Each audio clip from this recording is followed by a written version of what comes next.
Madre Paso a Paso, hablaremos sobre inclusión escolar, niños con autismo. Estamos con la psicóloga Elia María Rijo. Ella es psicóloga escolar, especialista en intervención temprana y en educación especial. Gracias. Así es Montessori, que ella está aquí. Hola Elia, ¿cómo está? Hola. Gracias por estar aquí con nosotros. La primera pregunta. ¿Sabes que las madres buscando información de un colegio con inclusión? Pero,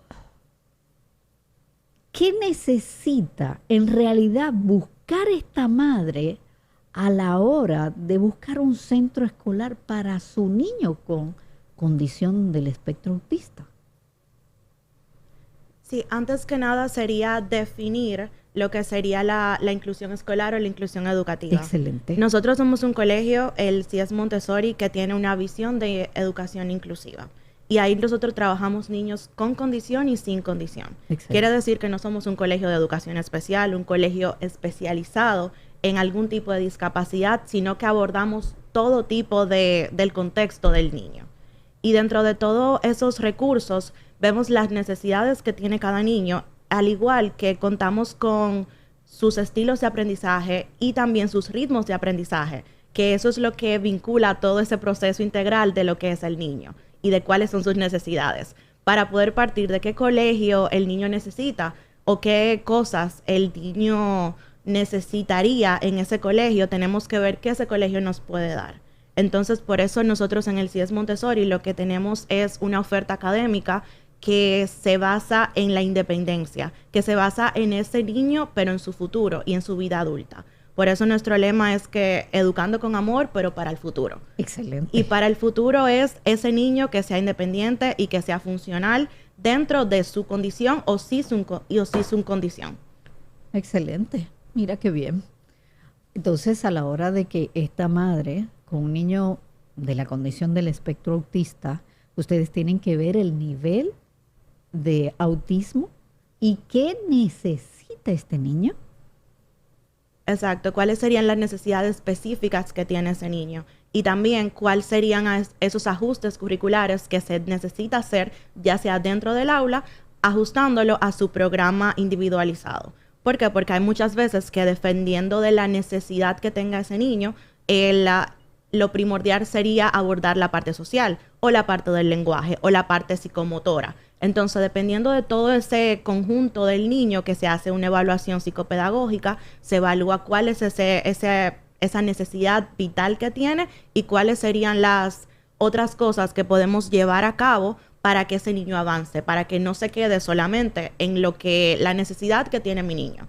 Simplemente lo veamos al niño como un ser humano capaz y que tiene diferentes tipos de habilidades. Lo único que hay que desarrollarlas. Y por eso trabajamos mucho y bien directo con lo que es las inteligencias múltiples. Y de acuerdo a que todos somos inteligentes, lo único que cada quien tiene una habilidad y una fortaleza diferente. Eso sí es cierto.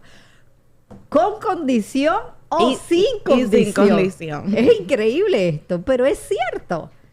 Entonces, qué bueno que ustedes están aquí, que podemos hablar de cada una de estas áreas.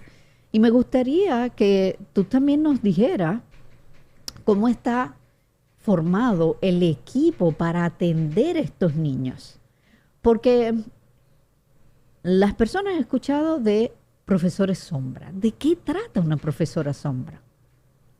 Sí, nosotros, por ejemplo, en el CIES Montessori trabajamos, como les mencionaba, de una forma integral. Trabajamos con un equipo multimodal que va de acuerdo a diferentes tipos de profesionales y diferentes personas que tienen especialidades en diferentes áreas. Eso va desde los maestros hasta la parte de los psicólogos, de los terapeutas, ya sea del lenguaje, de aprendizaje, en base a la conducta y a la modificación de ciertos comportamientos inadecuados que generalmente estos niños presentan, y también en base a la parte neurológica y a la parte que tendría que ver ya con nutrición. Nosotros tenemos un equipo que va dentro de todas esas áreas con un médico psiquiatra, con un médico nutricionista. ¿Por qué? Porque ver al niño, como le mencionaba, no es solamente ver esa debilidad, es verlo en todos sus contextos. Esto es interesante, señores. Interesante. Un excelente equipo tienen.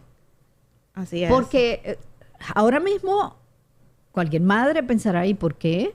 Porque un área de nutrición que tiene que ver la nutrición en cuanto a la parte escolar. Hablemos de esto. Muchísimo.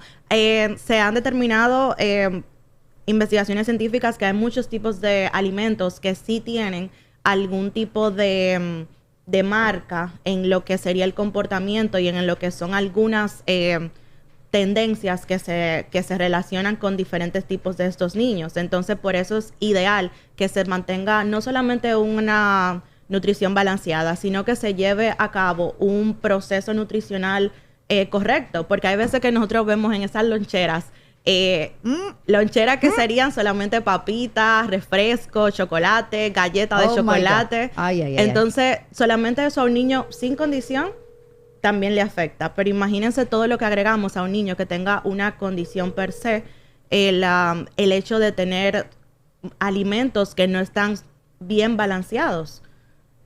Para todo necesita la parte nutricional, como lo dices, porque un niño, mi padre decía que la inteligencia entra por la boca.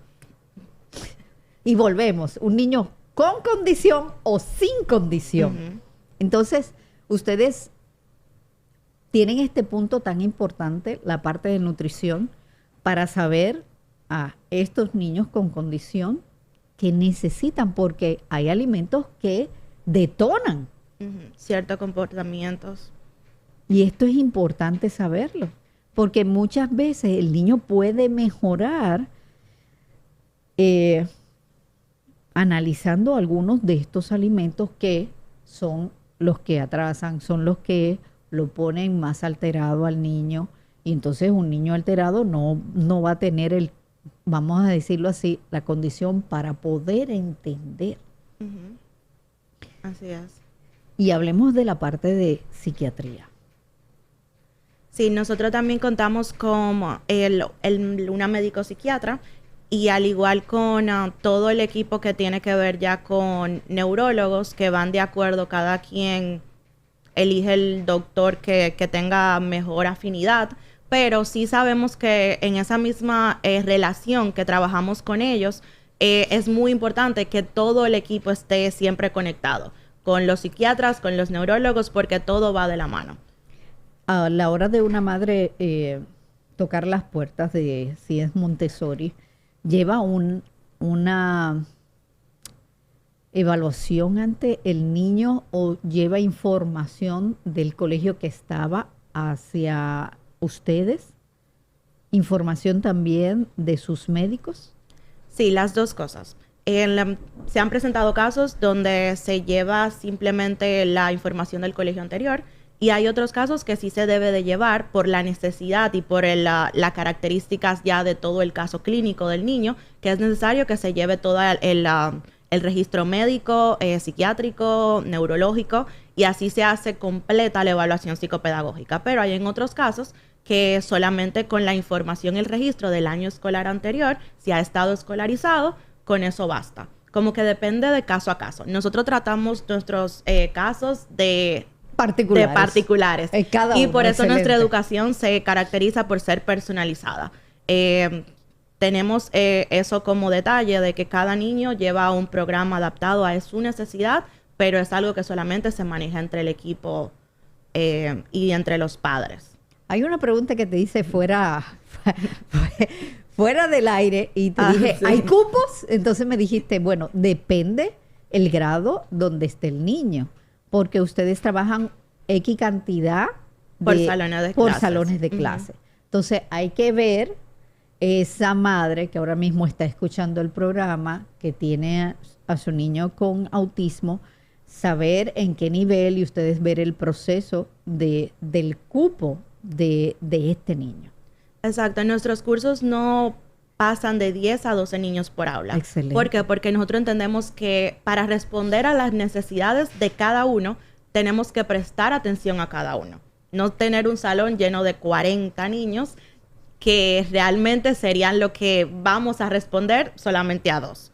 Entonces, por eso entendemos que para poder atender a esa diversidad en el aula, tenemos que solamente concentrarnos en la necesidad de cada quien. Ok. Entonces, por eso, nuestro cupo varía dependiendo de esa necesidad y dependiendo de los grados y de esa evaluación psicopedagógica que se haga, donde el niño realmente encaja. Porque no es solamente encajarlo para que vaya a un curso o porque esté en nuestro colegio. Es simplemente porque realmente nosotros podemos ayudar a que su hijo mejore. ¿Tú sabes que hay niños con alguna condición especial? Problemas del lenguaje, problemas de concentración, y asisten a una escuela, a un colegio con 30 y pico de niños. ¿El desarrollo es igual? No del todo, sino que tendríamos un niño que realmente sería más propenso a la frustración y a no aceptar tal vez un cambio, o a simplemente al que el aprendizaje no sea motivador para él. ¿Por qué? Porque el aprendizaje que él va a entender va a ser, no va a ser completo. ¿Por qué? Porque esa necesidad que él tiene no se va a satisfacer. Entonces, él lo que va a hacer es que se va a frustrar, no va a querer ir al colegio, o simplemente lo que va a entender no va a ser lo correcto. Entonces, ahí vamos a tener problemas con esas quejas que a veces reciben los padres, sí, de que su niño no hace las tareas o que simplemente se distrae mucho y que molesta a los compañeros. Entonces, todo eso son métodos evasivos que los niños realizan para simplemente perder el tiempo, sí, dentro de una clase que no le está llegando. ¿Por qué? Porque si no entiendo nada, exacto, y me estoy aburriendo, ¿qué hago? Juego, me distraigo, hago otra cosa. Así.